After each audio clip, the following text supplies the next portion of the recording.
Hello everybody and welcome back to Deb Creates. So today I wanted to show you a needle felted dog, and basically it's my own pet. So I'll show you a little video of the dog so you can see what he looks like.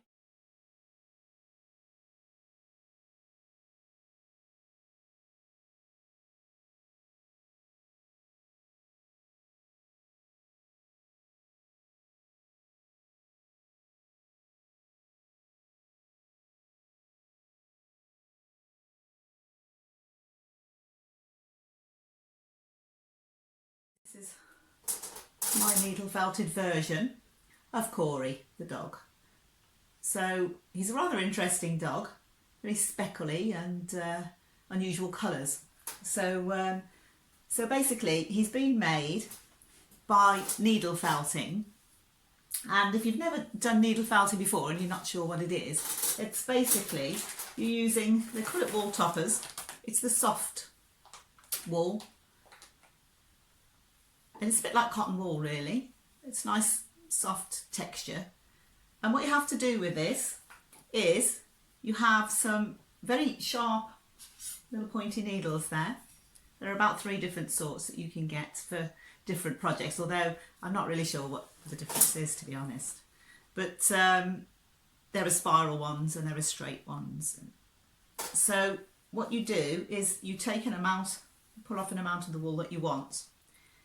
And if you were making a ball, for instance, you'd roll it into that shape, select one of your needles, and you need a foam pad really. I haven't got one with me at the moment, and you just tap the needle into it, and you keep tapping, and you keep tapping that needle into it and moving it round, and eventually it starts to join together and go solid. And it takes a while, but you keep tapping and you keep tapping and you keep tapping, and that is how you needle felt. Because when I first came across it, I had no idea how to do it, how you actually do it, and so it needs to go quite hard, so you have to keep on stabbing it really, but watch your fingers, because you can get finger protectors, but when you first start out it's very easy to stab your fingers as well as the felt.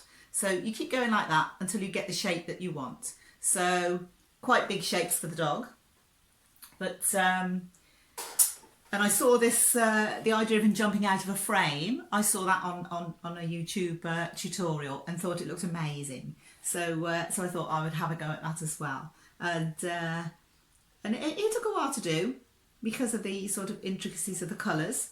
It took a while to add these on, and I left his mouth open on this one because I thought it was nice to see his tongue, and just toy eyes for the eyes, and everything else on there is made from the felt, which you can get the different colours.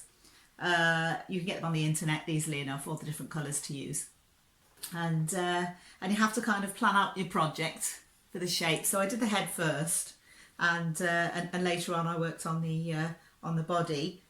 Just to get him, and that's quite thin, so you don't need quite so much there. That's quite thin, just to get him that look that he's actually coming through the frame. And I have made one of my other dog, Cody, which I will probably show you at some later stage. But anyway, that's Corey, the needle felted dog. So thanks for watching everybody.